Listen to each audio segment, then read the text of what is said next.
Pwede bang maligo after mo mag-workout? Warm or cold water? Pag-usapan natin to. Kapag tayo ay nag-exercise, tumataas ang ating body temperature at heart rate.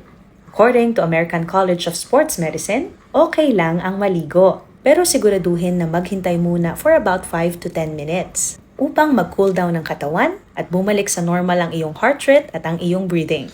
Ayon din sa pag-aaral, ang pagligo with warm water helps with blood circulation. At nakakatulong din ito to relax the tensed muscles. Ang warm bathing can promote muscle recovery through vasodilation o yung pagbuka ng mga ugat. However, kung intense ang workout like HIIT or intense weightlifting, ang cold shower can reduce muscle inflammation and soreness. One research found that cold water immersion can decrease muscle soreness up to 48 hours after exercise. So ano pong mas better, Doc? Depende sa iyong activities at sa iyong goal. If you want to relax, warm shower. At kung gusto mo namang mabawasan ng iyong muscle soreness, cold shower. Either way, it is safe to take a bath after workout. Siguraduhin lang that you give your body a few minutes to cool down. Okay?